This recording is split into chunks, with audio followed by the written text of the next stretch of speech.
buenos días. Le damos la más cordial bienvenida a esta actividad académica optada para el día de hoy a nuestro estimado participante Marlon Andrade. Vamos a ver el día de hoy la unidad 3 del programa académico que está referida a la conducta ética y profesional en la intervención policial. Importantísimo tema. Conducta ética y profesional en la intervención policial.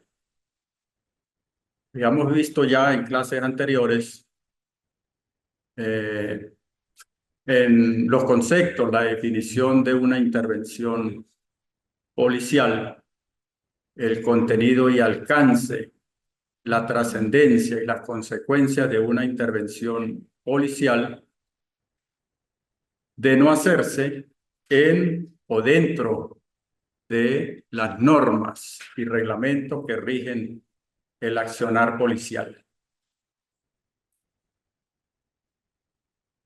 El nombre de la materia lo dice todo.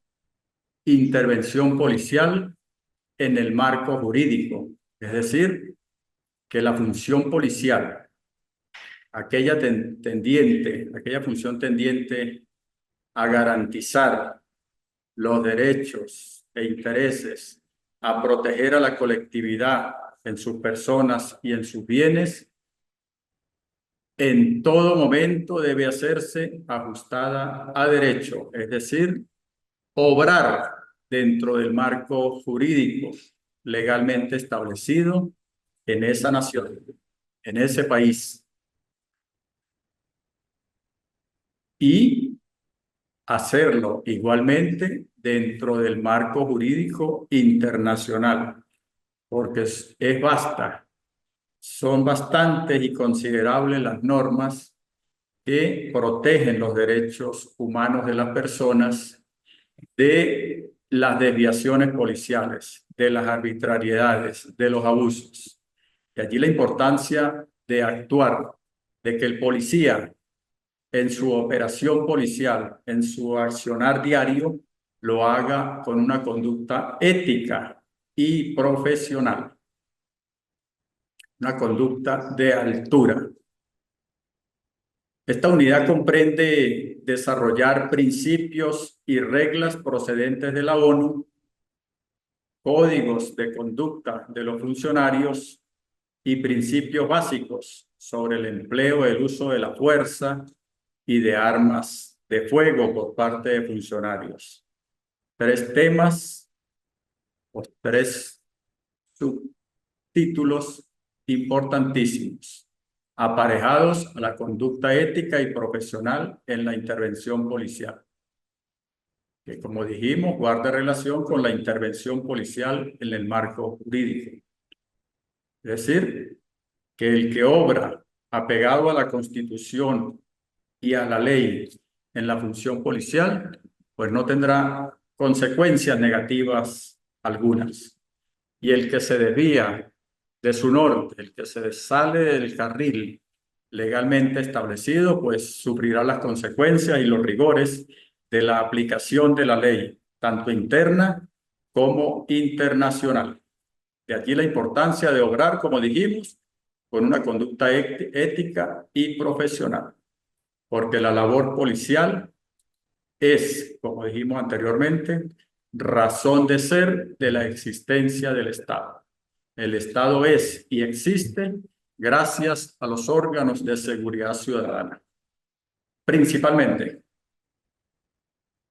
entendemos que la ética profesional es entonces un conjunto de valores y principios que los servidores públicos policiales aplican en el ejercicio de las funciones profesionales, observando rectitud en sus actos y apego irrestricto a la Constitución y la ley.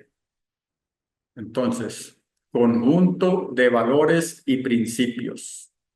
Esto es ética policial. Cada institución pública o privada del Estado reúne un conjunto de principios y valores en sus servidores. De allí, cuando se instituye la misión y la visión de ese organismo, en todas, generalmente en todas, están presentes los principios de la ética, los valores. Busquemos cualquier institución pública o privada, la misión y la visión, y encontraremos que allí están recogidos los principios y valores con los que han de actuar sus empleados o sus servidores públicos. Entonces, ética no es otra cosa que el conjunto de normas morales que rigen la conducta de la persona en cualquier ámbito de su vida, en cualquier ámbito de su vida. Máxime si está o pertenece a una institución de rango policial, a una institución que comprende los órganos de seguridad ciudadana, a una institución entregada a proteger, a salvaguardar, a garantizar los derechos e intereses de la colectividad, a colaborar o a garantizar la paz pública, la convivencia, la paz social. En este sentido, una labor policial ética lleva aparejado que sea una labor policial lícita y se basa en el cumplimiento de 3 principios básicos. Es decir, si el policía obra de forma ética y profesional, lo estará haciendo de manera lícita, de manera correcta. Y ese obrar policial, esa labor policial, esa función policial, esa operación policial o intervención policial, cualquiera de los nombres que se le pueda poner, debe cumplir 3 principios básicos: respeto y cumplimiento de la ley. Es decir, el funcionario policial debe primeramente cumplir y hacer cumplir la ley. Dar el ejemplo, cumpliendo la ley, para luego poder obtener moral para exigir que otro respete la ley. El segundo principio básico de la intervención policial es respetar la dignidad de las personas. Aquellas personas sobre las cuales va a intervenir o aquellas personas sobre las que debe intervenir por X o Y circunstancia, debe hacerlo el policía respetando la dignidad humana, la dignidad de la persona, con un trato amable y cortés dentro de su accionar policial, sin exponer su integridad física o la de sus compañeros. Pero no implica que un abordaje por respetar dignidad vaya a poner en juego su vida, su integridad o la de sus compañeros en esa operación policial. Pero sí debe tomar en cuenta ciertas normas para proteger al individuo al que está interviniendo. Y el tercer principio básico es el respeto y la protección de los derechos humanos, que dice mucha relación con el segundo. Cuando el funcionario respeta la dignidad de la persona, está a su vez respetando y protegiendo los derechos humanos. De no hacerlo de esa manera, entra el funcionario o raya en el plano de la contravención, se convierte en transgresor de los derechos humanos. Y los derechos humanos, pues, tienen rango constitucional y tienen rango supranacional, porque trascienden de la soberanía interna de cada nación y son protegidos por la normativa internacional. Esa es la importancia de obrar apegado al marco jurídico de actuación policial. Hacerlo de manera honesta, de manera fiel, de manera eficiente, de manera honrada, de manera leal. Ese es el conjunto de valores y principios que rigen el accionar o la función policial. Pues como garante de la seguridad de los ciudadanos y de la convivencia y de la estabilidad de la sociedad, pues la institución policial requiere desarrollar una sólida formación ética en sus miembros, que le permita, como dijimos, cumplir su misión y fortalecer las relaciones con la comunidad. El funcionario policial debe ser, en consecuencia, visto por la comunidad como un hombre próbo, como un hombre decente, como un hombre o mujer responsable, fiel cumplidor de sus derechos y obligaciones. Es decir, debe ser visto como miembro de esa comunidad, debe ser visto con respeto. Entonces, el funcionario, de allí la importancia de que el funcionario muestre una conducta ética y profesional. Cada institución se está esmerando en profesionalizar, en preparar, en capacitar a su cuerpo o a su recurso humano en esto del buen trato al ciudadano, en respetar y garantizarle los derechos, en respetar y cumplir la ley. Una ética profesional encarna en el funcionario valores y objetivos de una profesión. La profesión de servidor público lleva consigo el hecho de ser transparente, honesto, leal, rendir cuentas oportunas, prestar un servicio eficiente y de alta calidad y sobre todo ser responsable. Hay un buen cúmulo o hay un buen sistema de responsabilidad ante la ley en el que puede incurrir cualquier funcionario público que se desvíe de su misión. Si no cumple la misión de manera ética, de manera profesional, de manera transparente, honesta, con probidad, con lealtad, si no presta un servicio eficiente y eficaz y de calidad, pues será responsable ante la ley nacional o internacional.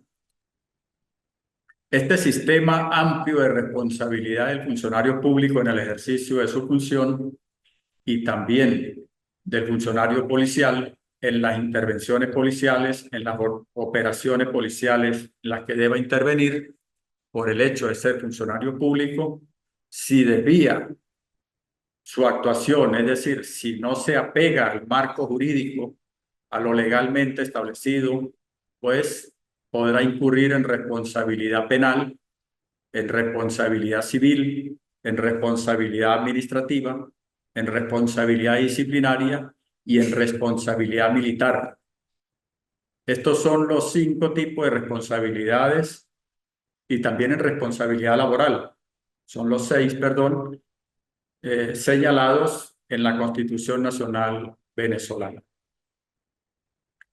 De manera pues que un funcionario contraventor, un funcionario transgresor de la ley, que no cumple ni respeta la ley, que no respeta la dignidad de la persona humana, que no respeta los derechos humanos al momento de una intervención policial, pues se hará merecedor, de acuerdo al caso, de cualquiera de estas responsabilidades, de la sanción respectiva. Si ese accionar se puede tipificar como delito, pues le iniciarán al funcionario un procedimiento penal y, de ser hallado culpable, le aplicarán la pena respectiva. Una vez que quede firme, definitivamente firme, la condena penal, pues responderá civilmente de esos daños y perjuicios que ha causado. Tendrá que reparar por vía civil el daño que le causó a la víctima. Pero si es solamente un daño que no es catalogado como delito, pues responderá solamente civilmente. Responderá administrativamente a través de los órganos de control fiscal cuando sus conductas sean irregulares, cuando no rinda cuentas oportunas, cuando le dé uso irracional a los bienes del patrimonio público que tiene bajo su guarda, su recaudación o su custodia, pues le abren un expediente administrativo y le aplican la sanción administrativa de rigor. Puede ser una amonestación, una suspensión, una inhabilitación para ejercer cargos públicos, etc.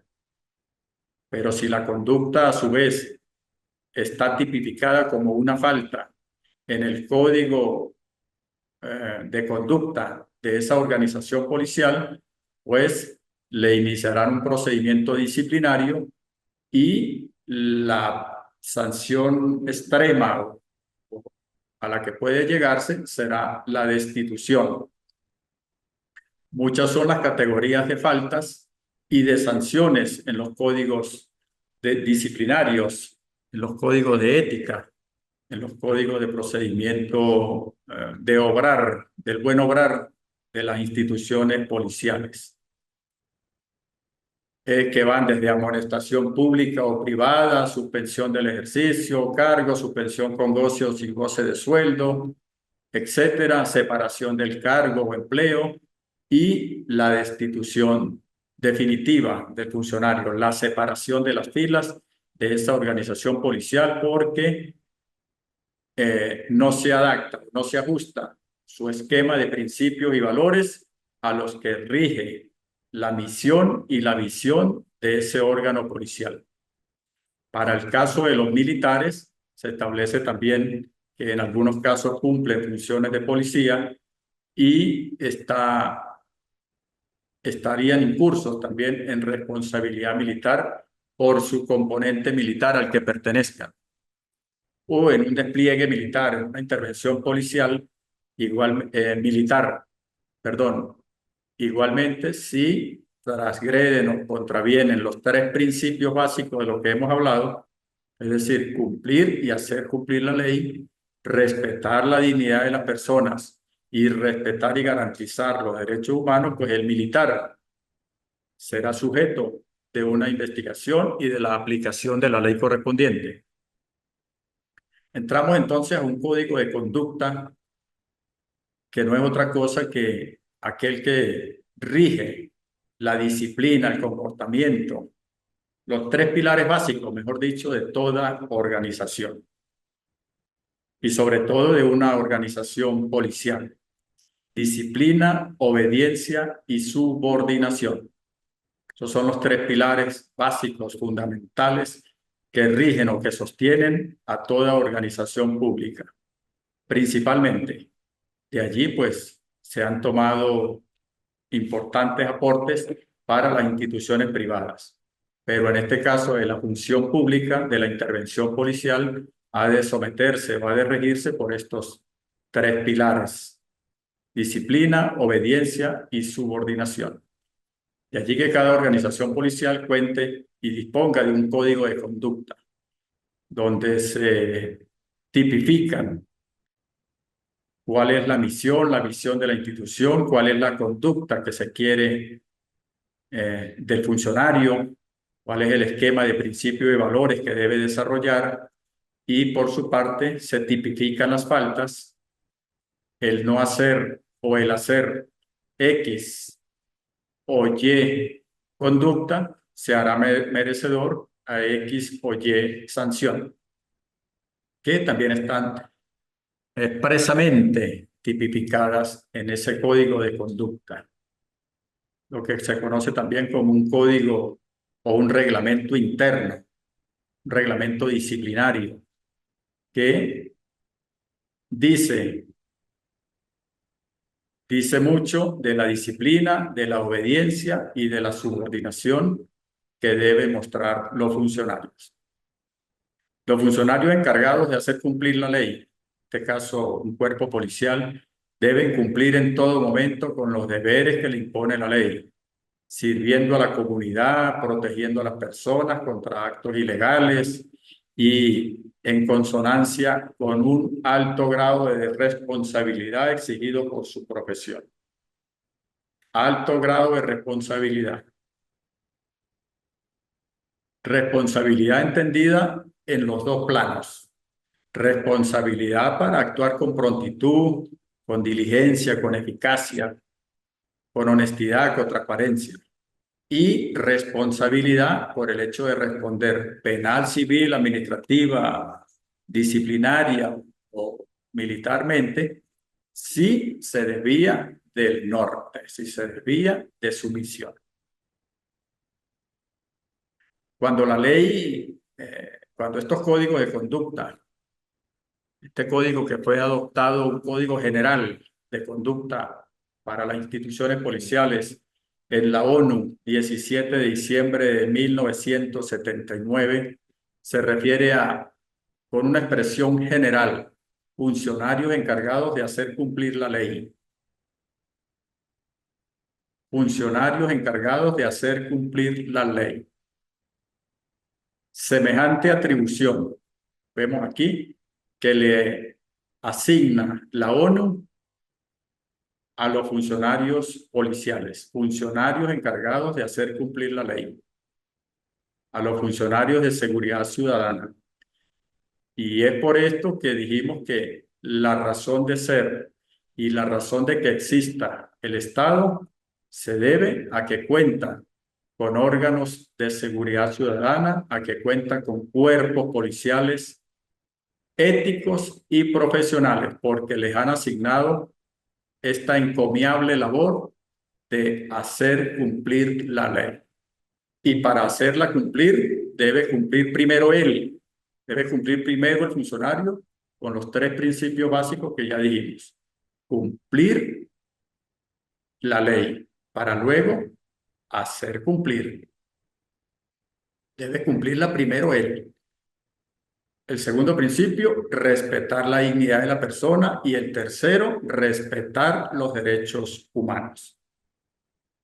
Conduciéndose la institución policial, conduciéndose el operativo, la operación o la intervención policial por ese carril del marco jurídico legalmente estatuido, pues estará el funcionario actuando de manera ética y profesional y podrá con toda responsabilidad decir que es un funcionario encargado de hacer cumplir la ley. Esa es la labor primordial, la labor que le asignó la ONU en aquella resolución del Código de Conducta del 17 de diciembre de 1979. Recogen allí todas las formas en las que correctamente debe obrar un funcionario en una intervención o en una operación militar.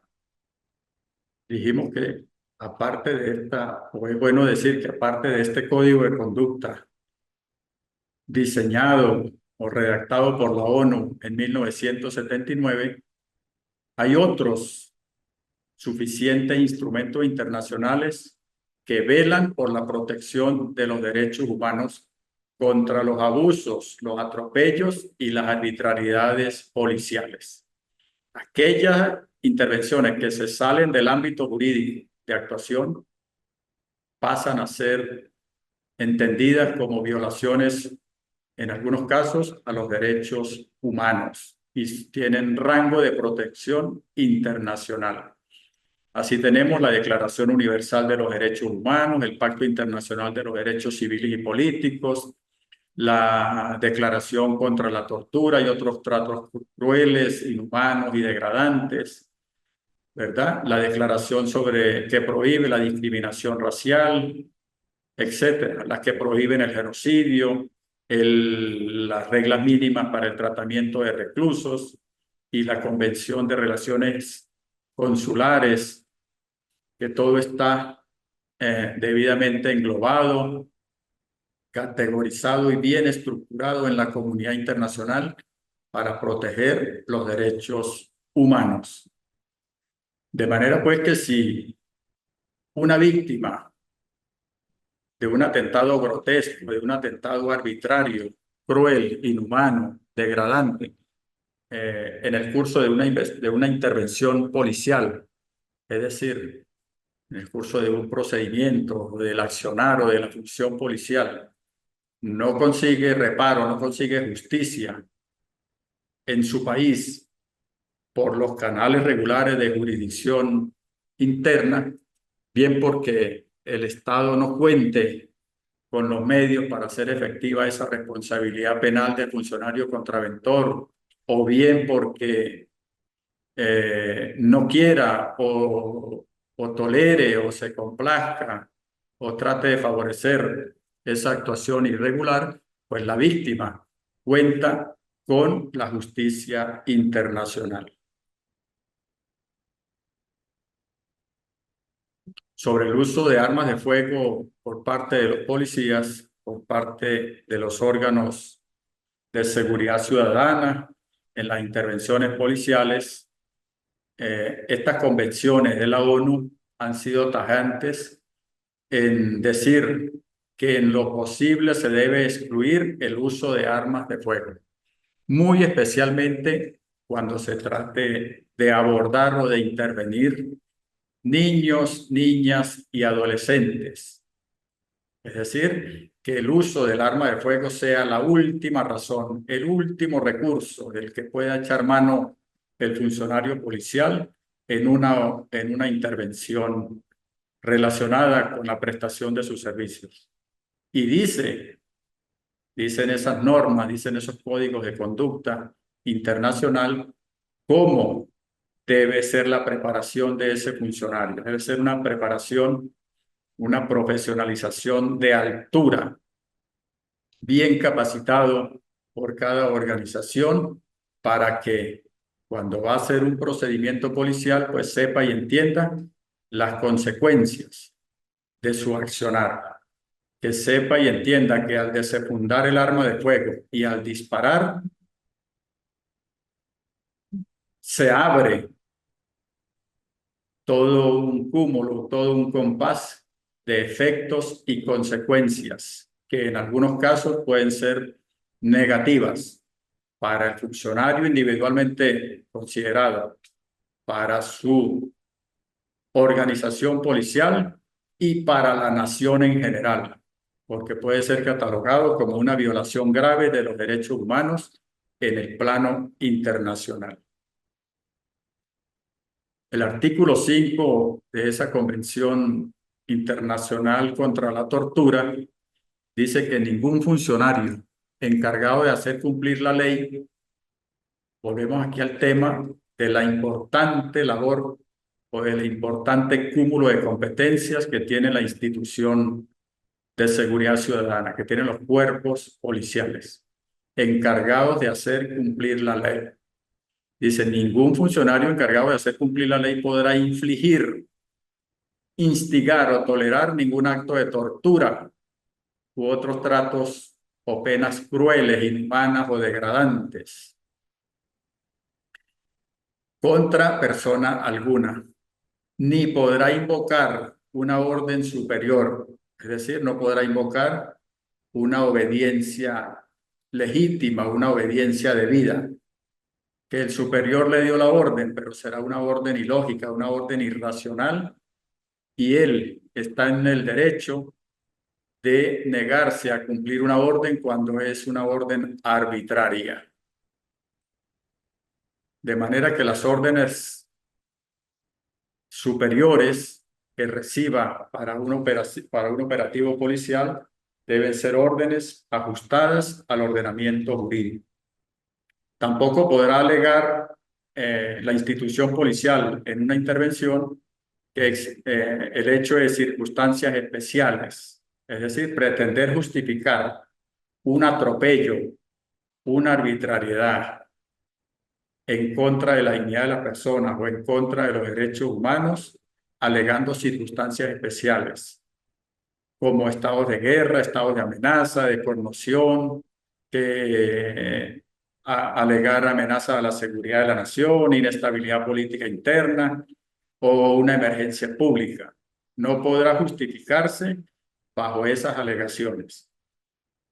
Están expresamente prohibidas en esta Convención contra la Tortura. Es decir, que vaya a torturar una persona para obtener cierta o determinada información sobre pretexto de que hay conmoción política interna, sobre pretexto de que hay estado de guerra o de amenaza. Terminantemente prohibido. Y esta prohibición de la ONU, de la Declaración sobre la Protección contra la Tortura, encuentra su razón de ser en que al estipular que todo acto de esta naturaleza, es decir, de tortura, constituye una ofensa a la dignidad humana y será condenado como violación de los propósitos de la Carta de las Naciones Unidas y a los derechos y libertades fundamentales. ¿Pero esto por qué? Dijimos que el funcionario en la intervención policial tiene que basarse en 3 principios básicos: cumplir y hacer cumplir la ley. Si la reglamentación interna y la reglamentación internacional le dice que él es funcionario autorizado de hacer cumplir la ley, que él debe cumplir y hacer cumplir la ley, que él debe respetar la dignidad de las personas, que él debe respetar y garantizar los derechos humanos, pues ahí está legalmente establecida la normativa.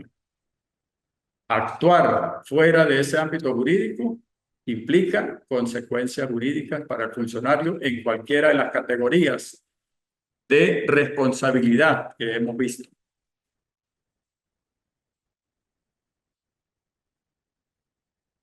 Cuando se trata de intervención policial, el funcionario debe garantizar además atención médica inmediata. Es decir, que en razón de un procedimiento policial, el funcionario tuvo o se vio en la necesidad de hacer uso del arma de fuego en condiciones excepcionales y que lo justifican o que lo ampara la ley, pues debe de todas maneras garantizar asistencia médica, es decir, conducir al herido inmediatamente a los servicios de salud para que le presten y procuren salvar la vida al lesionado, al herido. Entonces, debe actuar también con mucha honestidad, con probidad, es decir, evitar actos de corrupción. Debe denunciar las desviaciones de las que tenga conocimiento de sus compañeros, de sus iguales, de sus subalternos, de sus superiores ante la autoridad competente y debe mantener confidencialidad de los asuntos internos del manejo de su cuerpo de fuerza.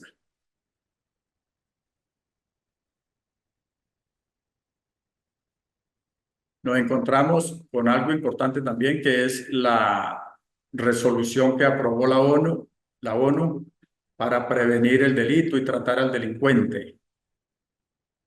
Prevenir el delito y tratar al delincuente. Esta convención la celebró la comunidad internacional el 27 de agosto de 1990 en La Habana, Cuba.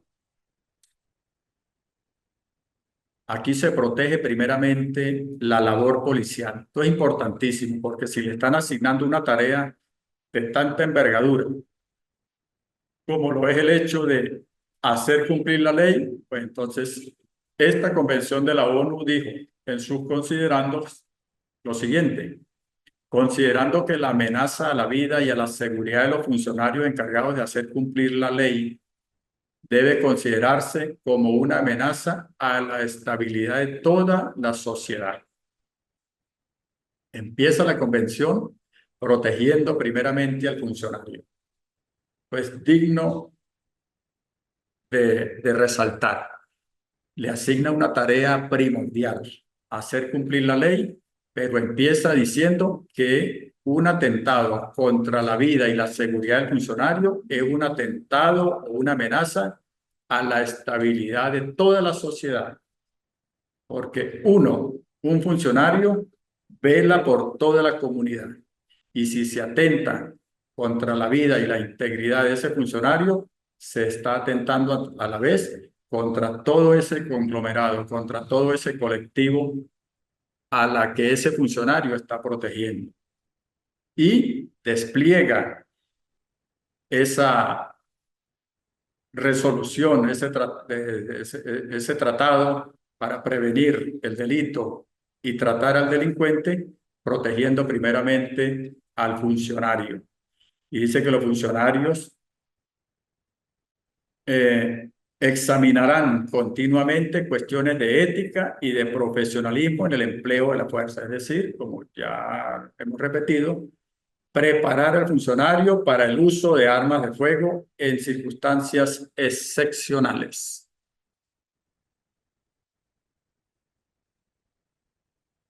Utilizando en la medida de lo posible, es decir, caso extremo, el uso de armas de fuego como última razón.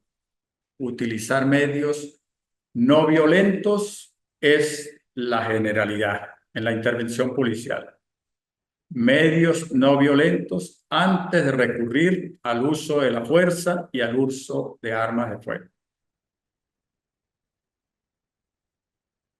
Cuando ya, como se dijo, las circunstancias o la situación escapa de las manos, los medios no violentos con los que disponga el funcionario en esa intervención no garantizan de manera el logro de los resultados previstos y esté en juego inminente o inmediato su vida o su integridad personal, pues hará uso en esa circunstancia excepcional de las armas de fuego. Es decir, cuando no sea inevitable.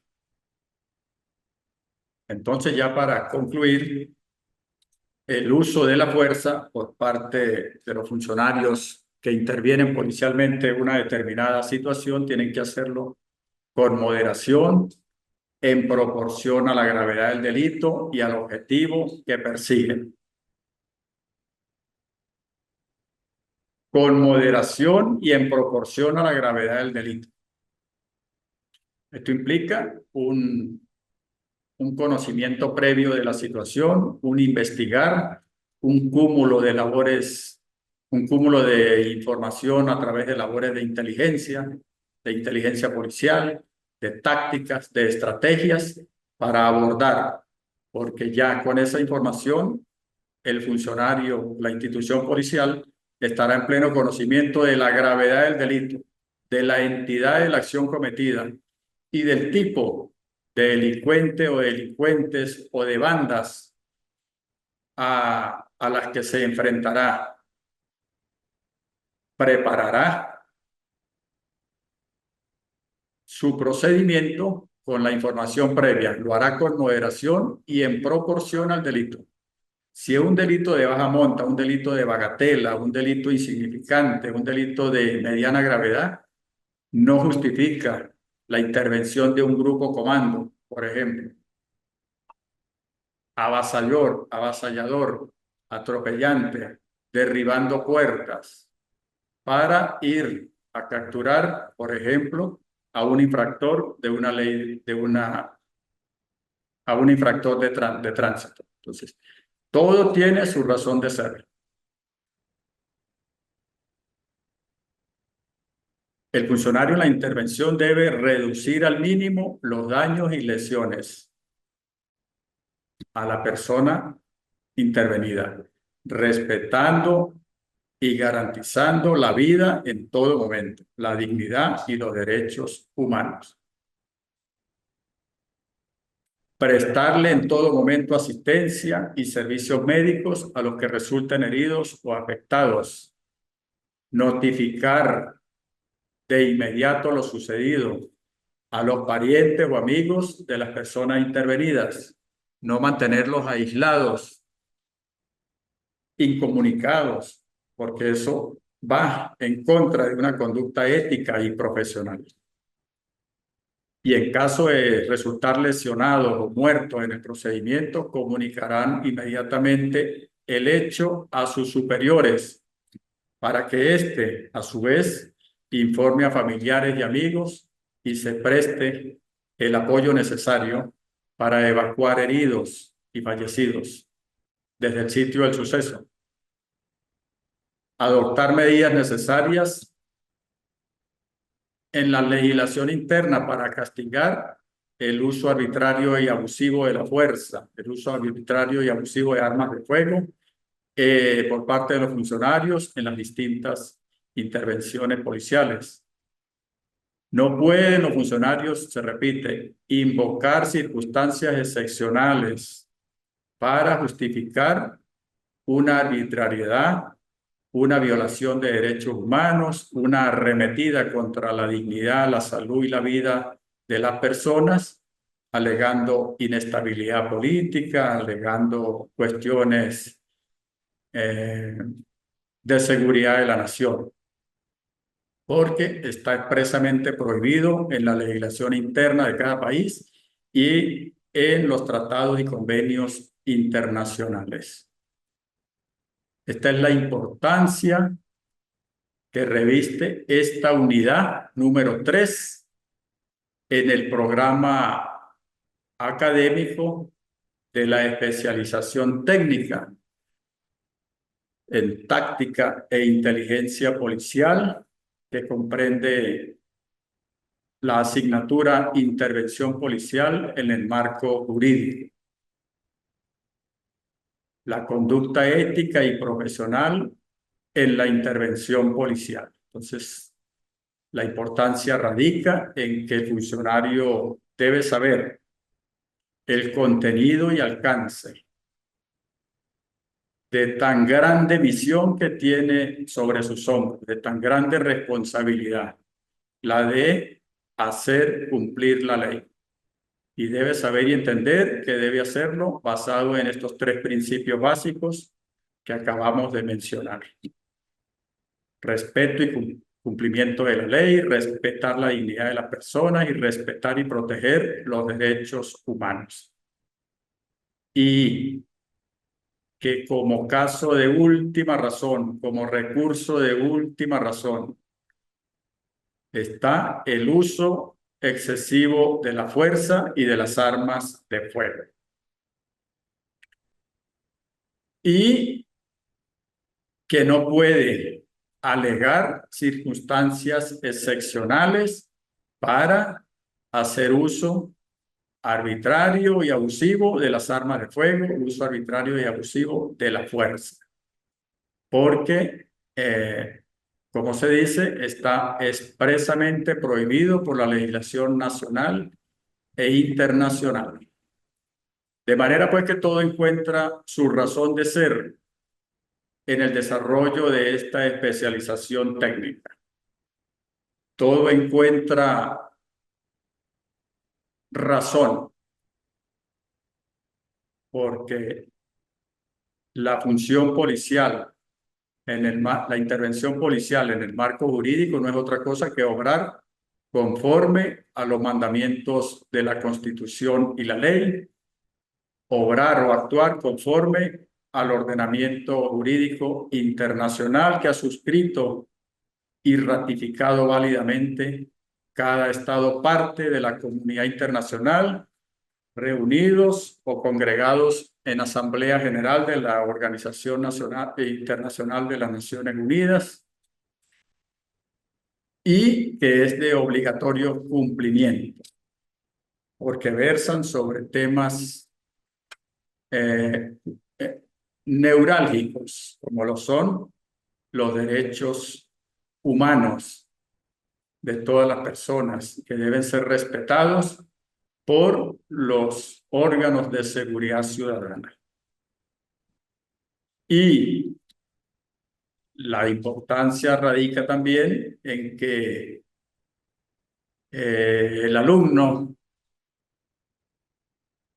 sepa y entienda que la función policial que se desvía de su norte, que se desvía o que actúa fuera del marco jurídico interno e internacional, le acarrea responsabilidad penal, civil, administrativa, disciplinaria, laboral o militar, según sea el caso, y que puede ser sancionado porque está conforme al principio de legalidad, establecida la pena o la sanción para cada tipo de sanción en la que incurre. Con esto, pues, vemos que se conectó Marlon Andrade a la clase. En este momento le damos la más cordial bienvenida y bueno, esperamos haber llenado algunas expectativas, algunas inquietudes. Hemos transmitido conocimientos y experiencias en el campo de la criminología, de la criminalística, de las intervenciones policiales, contenido y alcance de gran trascendencia en esta especialización técnica. Y entonces damos por concluida la actividad del día de hoy. Saludo, como dijimos, especial al participante, al alumno Marlon Andrade.